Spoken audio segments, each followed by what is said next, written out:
to another episode of the FOMOFanz podcast. My name is Brian Fanzo. Hope everybody's having a wonderful day. Really excited these last handful of episodes into a big pivot. Big things going on here at FOMOFanz. Also big things going on with my brand and my business. Launching a new website, new collateral. Just brought on a new team to manage my speaking side of the business. So hopefully you guys are also having an amazing 2019. Really kicking off all the great things that are going on. And on this episode, I'm going to get a little ranty. I'm going to get a little bit fired up, which for some of you, you're like, well, Brian, you're always fired up. But I'm going to talk a little bit about cutting through the noise and how do you handle people that you look up to, people that you want to align your business with, and really what this kind of world is that we're living in right now. And I think for a lot of, this is and a lot of this comes from me talking to friends and those in my industry, as well as my own personal experience and mistakes that I've made along the way. I'm gonna get a little real with you guys on a couple of things big mistakes that I made when it comes to who I was lining with, who I was looking up to, how I looked at people's success.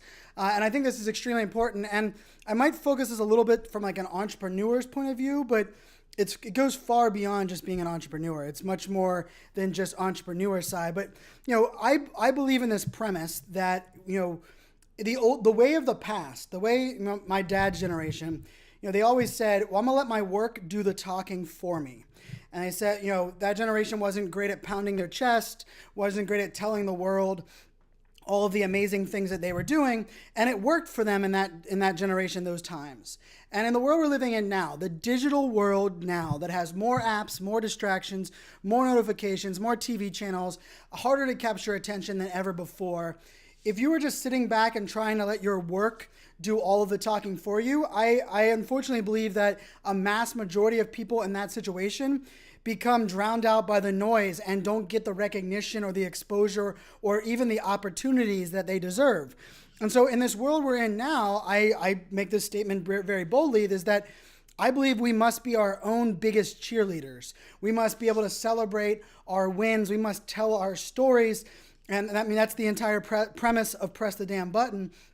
But at the same time, in the world we're living in right now, with so many people telling their stories, so many people putting things out there, so many people being able to do anything, right? You can do a video by clicking one button on your phone. You can launch a podcast by using an app like Anchor and do it, within a matter of minutes. One of the things that we're running into, or one of the biggest issues that I feel exists today, is that even if you're full of shit, even if you don't know anything, even if you're not someone that's doing some great or your work doesn't have value, you still have the opportunity to put yourself out there and make it seem like you do, right? And I use the broad strokes that people, there's lots of people out there that can sell unicorns and rainbows. And I believe in the world we're living in today, transparency and authenticity are not only growing in importance, but they're becoming something you have to have, not something that's a nice to have, right? But as we get there, we also have to deal with people in our world, in our circles that aren't really doing what they say they're doing. And we still live in a world where people rent Lamborghinis and claim to make millions of dollars a year, yet they used all of their savings just to rent the Lamborghini to put it in the back of a picture on Instagram, right? And I don't think this is a generational thing. I think it's just the world we're living in now. And what I want to kind of set the stage with that for, and kind of the mistakes that I've made, is that as I was growing my business as an entrepreneur, what I started to do is I started to look around and say, who are those people that are doing things that I want to do?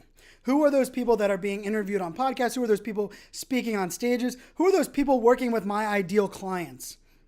And what I did is I started looking at them and I started following them on social media. I started connecting with them on Facebook, on LinkedIn, all of the channels.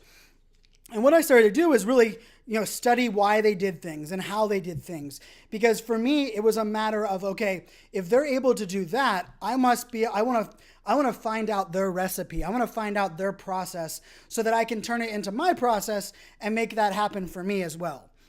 And one of the things that a mistake that I made, and I didn't realize it till a couple of years later, is there's a difference between being friends with somebody in your industry that you respect as a person and someone that is in your industry or your line of business that you want to mimic your business after, that you want to follow their lead for.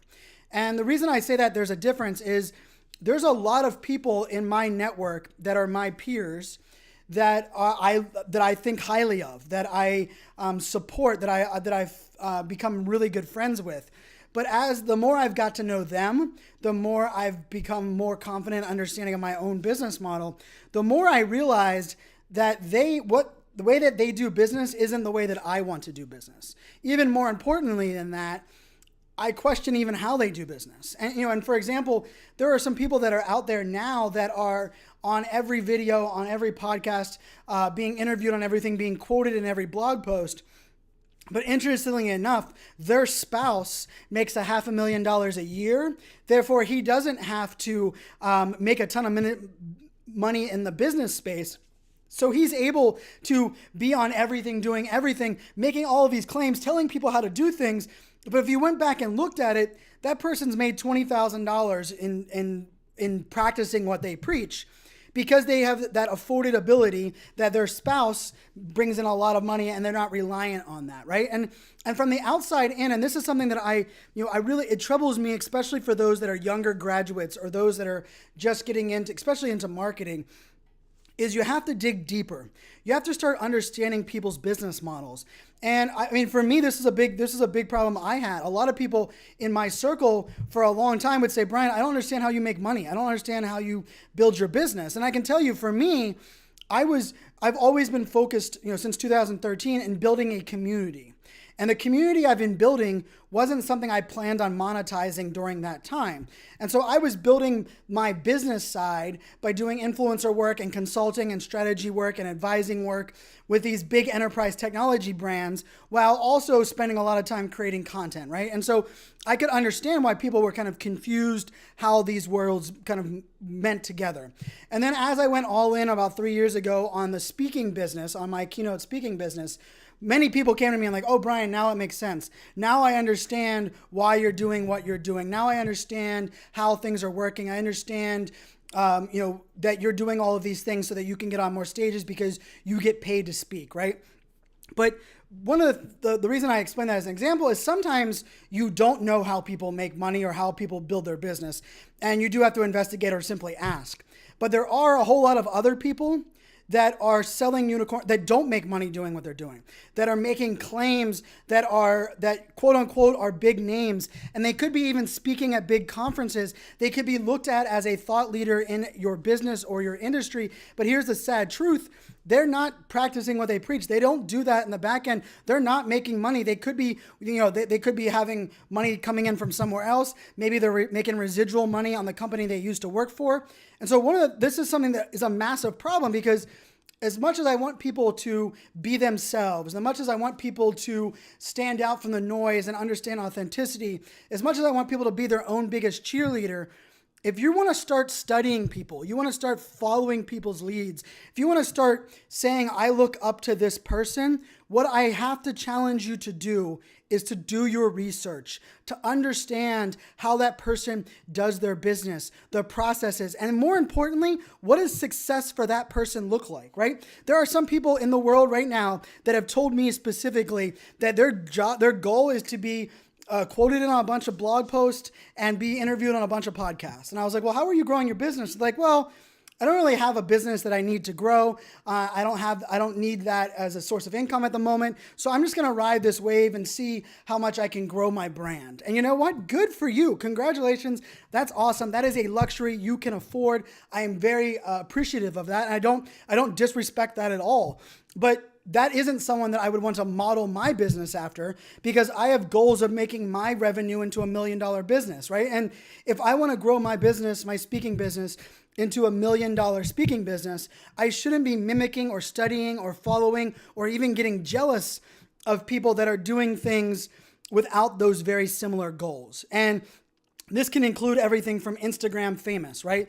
And I've made some comments about this. Like, for me, if I'm a big believer in using what God gave you and leveraging the connections and the things that you have at your disposal. If sex sells, right? If you can add an element of sex to your brand, if you can add an element of sexy, if you can pose in a bikini, or you can show weightlifting pictures or whatever that may be, and I'm all for that. I am 100% behind that. But that is also something that you have to realize, that if someone is doing that and that is how they are achieving their success, are you willing to do that same thing? And if not, you shouldn't mimic what they do, and you shouldn't be jealous of the business that they are building, because it is not the way that you want to do a business. It is not only is it not the steps that you want to build your business, but it is not ultimately getting you to the place that you want to be. I've said this before. For me, I've discovered, public speaking as the job that I want to have for the rest of my life.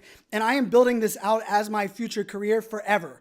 I am not wanting to be on stages just to be on stages for the short term so that I can figure out things along the way. Like, this is what I want to do for the rest of my life. And I am putting the things in place today that are going to allow me to be stepping stones to reach my individual goals.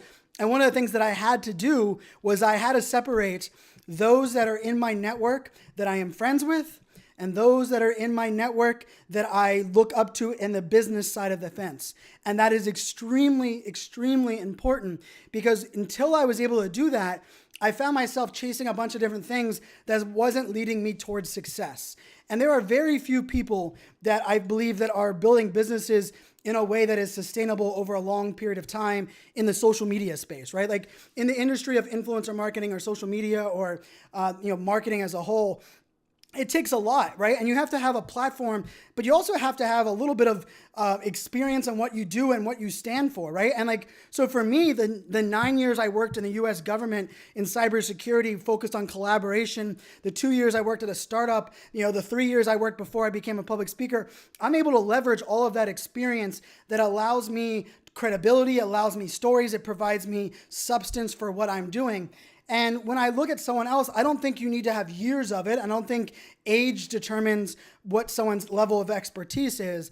But if someone gets 15 minutes of fame, if someone goes viral, if someone all of a sudden has 100,000 followers on Instagram because they post bikini pictures, that does not mean that is a sustainable business. That does not mean that is something they want. And I will make this argument very clearly.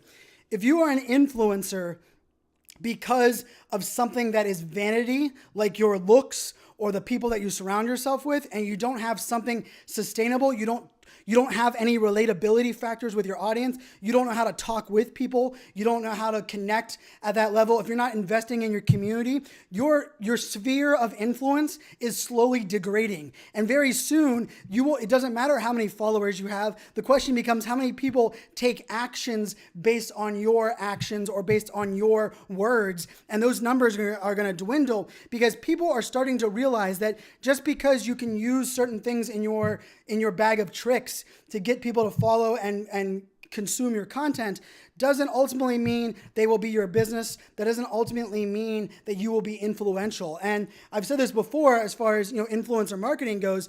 Micro influencer marketing, the fact that it doesn't matter how many followers someone has, the question becomes how much trust do they have with their community? How many people can they inspire to take a certain action? That is where true influence comes in, right? And celebrities that have big draw and can get a whole lot of word of mouth, that value is shrinking. And the value of the small influencer, the small person, the small business leader that can make certain amount of people or strategic people take actions is way more valuable, way more important for brands today as they move forward. And so anyone that's becoming an entrepreneur, anyone that's jumping into the marketing space, anyone that's going out there and saying, hey, I'm starting my own thing, or I'm building a business, or I'm investing in this, what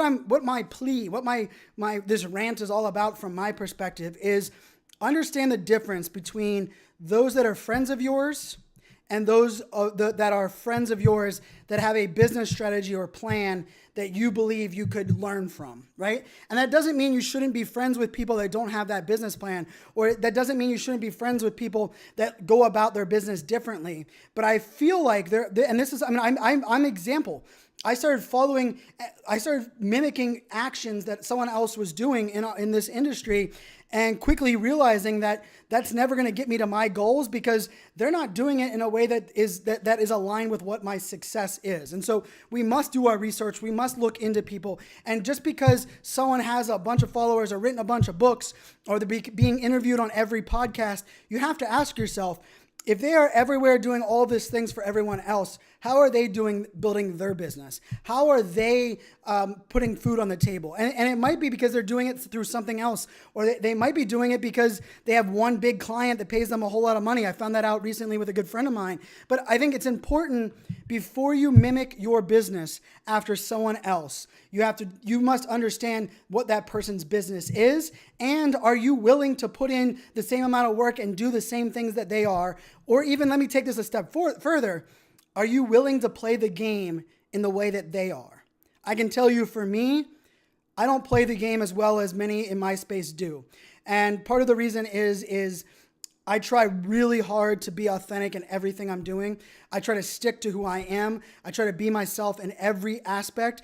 And in some of those cases, it just means that I'm going to lose the bigger client, or I'm not going to get as big a deal because I'm not willing to jeopardize that. And yes, I probably could jeopardize it and I could probably get away with it. But for me, who I am at my core, it is not what I want to become. It is not what I want to put out there. And honestly, as a dad to 3 girls, I think about it a lot, and I want my daughters to look back as they get older and look at how I'm building my business and ask them, I want them to see that, that they respect me and what I'm doing, right? And when I look in the mirror and the people that I have as clients and the work that I do and the things that I put out there, I've turned down opportunities, or maybe I've lost opportunities that were easily afforded to me. And I could have easily played the game and I could have easily gone about making that happen, but it just didn't make sense for me. But I also understand that there are people that have to do that, and they do that and it makes sense for them. And I don't judge. I don't even care. I support you. I celebrate you. A lot of people in my world, I'm big fans of, big friends with, but at the same time, there's a difference for me of being a fan and a friend with somebody versus someone that I respect from their business that they're building, the business that they have already built, the life that they're creating. And I think that's something that is very easy to struggle with. And it's very easy to have imposter syndrome. It's very easy to be overwhelmed and say, why am I not doing all of these things when this person is getting all of these opportunities? And I think you have to ask yourself, are you willing to give up the things that you're doing in your business to get these vanity opportunities that this person is doing? And then you also have to ask yourself, what do those opportunities afford you in your business? I can tell you, every piece of content I create, including this podcast, including the tweets that I put out, the videos I make on LinkedIn each week, every single piece of content that I create has a strategy behind it. Every single thing. I refuse to create content. I refuse to just blast things on social media for no reason. Everything I do has a strategy behind it. Even every topic that I talk about on my podcast or on my videos, or or even who I agree to be interviewed on, right? I get a lot of requests to be on podcasts or on videos or come to events and be an influencer. And what I do is I look at the opportunity, and I don't look at just money. Let's be real here. Money is, if you're looking at only money as your opportunity, you're making a massive error. Because for me, what I look at is say, okay, what is the total opportunity that this is giving me, right? Who are the people I can meet? Who are people that are potential customers of mine? What is the exposure it gets for my brand? What is the exposure it gets for the things that I want to grow, like my podcasts, since I'm the host of 3 podcasts, right? I look at all of these things holistically, and then I decide based on that entire value if it's worth my time, right? And I can tell you, people ask sometimes, they're like, Brian, you didn't get paid to speak there, or Brian, I can't imagine you got a lot of money for that opportunity. And my answer oftentimes is back is, you are right. But when I mapped things out there and I thought, well, I get to have dinner with this CMO, I get to learn this about this company, I get to strengthen my relationship with this person that's in this role that is a client that I wish to have. When I tally up all of those things, the value is way more worth than the money. And I've even gone as far, and I just did this in the last 2 weeks, is I had an opportunity that was going to pay me, it was on the same day. One opportunity was going to pay me $15,000. One opportunity is going to pay me $5,000. So from the outside in as a keynote speaker, $15,000 versus $5,000. They both came in, the opportunities both were presented to me at the same day via the person that was connecting me. And I had to make a decision which one I wanted to actually, commit to. And out of the gate, most people would immediately say, well, you took the $15,000 one, right? But no, what I did was I went back and looked and said, okay, what does this $15,000 one get me? What is the access I get? Who is the exposure I get?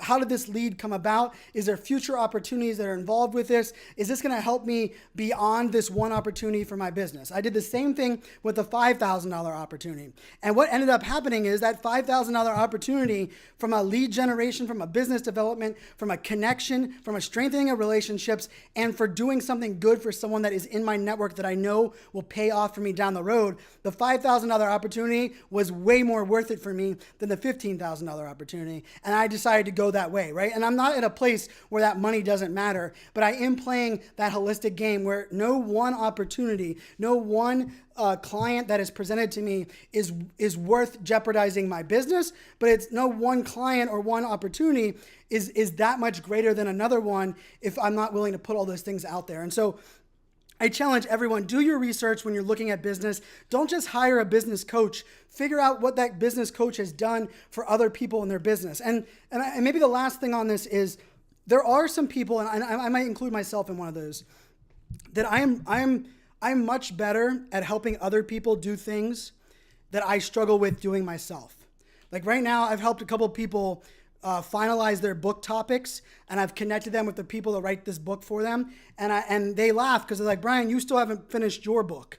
And I can tell you that it's a struggle for me, and it's something that I'm working on a lot. But I am one of those people that I love training, I love inspiring, and oftentimes I can help others do something that maybe I struggle with. So I'm not saying that doesn't exist, and I'm saying that those people are possible. Just because someone has never grown their own business doesn't mean they're not great at helping other people grow businesses. But you must do your research. You must understand how that aligns. You must also figure out what you're willing to sacrifice, what you're willing to do. And I think this is something that is not talked about enough, and that is when you look at someone and say, I want to, and I'll put this out there because I've said this and I'll be transparent, I love what Tony Robbins has done, and I'm a big Tony Robbins fan, and I have goals and aspirations to one day sell out Madison Square Gardens and do an entire day event where it's me on stage, bringing some of my friends on stage, but it is all based around me and what I have to say and the people that I can impact, and I'm going to make that happen. It's something that I want to accomplish. It is something that I believe I will accomplish, and my goal is to set things in place that is going to set me up to do that down the road. But at the same time, I know that I have to align myself with people that are going to get me there. And I'm not looking for instant fame. I'm not looking to go viral. What I'm looking for is things in my life, things that I can do, businesses I can work on, collaborations that I can work on that can afford me opportunities to build my path towards success. I have a vision for success, and I'm working day in and day out to get myself closer to accomplishing that success. What I hope for everyone that's listening to this is that you map out your success, you align your goals, you understand what you're willing to do, what you're not willing to do, you understand what you're strong at, what you're not strong at, and then after you have that entire picture, you then look at who you want to align with, who does business in a way that you want to do business as well, and that's where you come from. Because if you take it from the vanity and you just say, I want to be like that person, I want to be on those stages, I want to be on those podcasts, I want to have the opportunity, why am I not the one being interviewed? Why am I not the one doing that? Here's the thing. Each one of those people that are doing that are doing it for different reasons, and I will almost guarantee more often than not, the people that are doing a lot of the things that you want to do are doing it in a way that's not building a business. And if you build your business and you have a platform to stand on, you have something that you have that you can back up to, and you have experience that affords you the ability to pivot and fail along the way, you will you will accomplish all of those things, and you'll do it when it makes the most sense. Be strategic, be open, do your research, understand the difference between someone that in your industry that you like versus someone in your industry that you look up to because of the way that they build their business. And I can tell you, for me, that number is two hands. I have less than 10 people now that I've shrunk this. I probably would have said I would have had 50 people that I looked at as business people or business mentors that I wanted to follow their lead on. And the more I looked into each person, the more I had to check them off the list. And now I have down 8 to 10 people. And if you want to know who those 8 to 10 people are, I'm not going to call them out. But if you see whose content I share on social media, if you follow me on Twitter and you see who I amplify, who I connect with, whose content I'm constantly pushing out there and celebrating, it'll give you a quick sign of who I align my business with. I'm a big believer that you do not bash other people. I believe the world has enough bad news, enough people breaking people down. What I rather do than bashing people for what they aren't or who they aren't, I would rather celebrate those that I enjoy, celebrate those that I look up to, and spend my time doing my best work and helping those that are doing great things do their best work. So that's where I stand on this. I'm fired up about it. I believe together we can do amazing things. I believe we each individually must be our own biggest cheerleader, but we also must remember, surround yourself with people that know what you don't.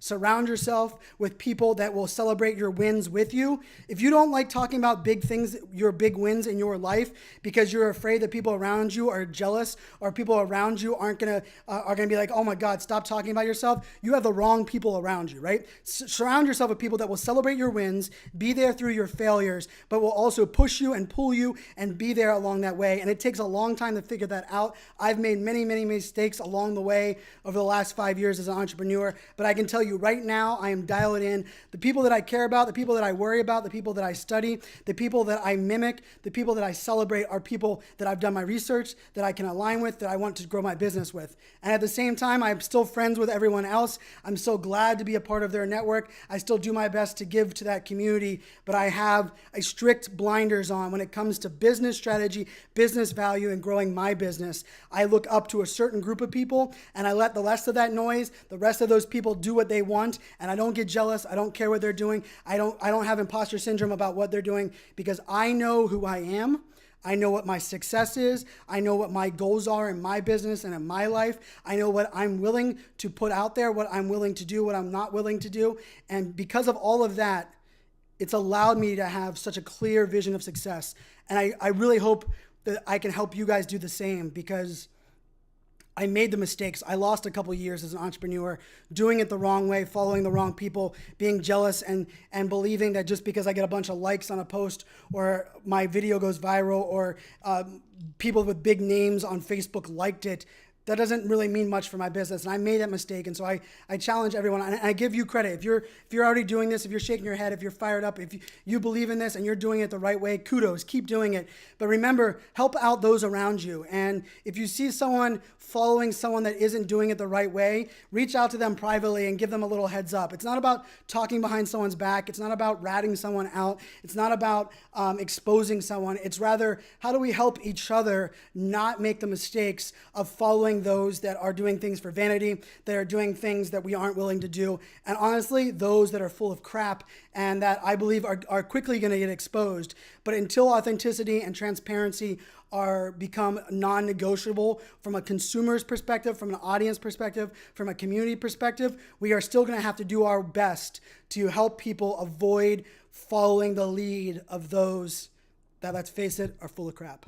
My name is Brian Fanzo, iSocialFanz. I hope you guys enjoyed this episode. We are on the road to 100 episodes of the FOMOFanz podcast. I have some huge news that's going to be happening with this podcast at episode 100. No, it is not going away, but there are lots of things happening with the show. Excited to drop all of these episodes this week. Make sure you subscribe. If you guys really like this show and you've liked it for a long time, I get thousands and thousands of downloads to every episode, but only a handful of people, 20 to 30 people, have written a review of this podcast on iTunes. So if you would do me a favor, if you love this show, if you enjoy this content, I would love a review of FOMOFanz on iTunes.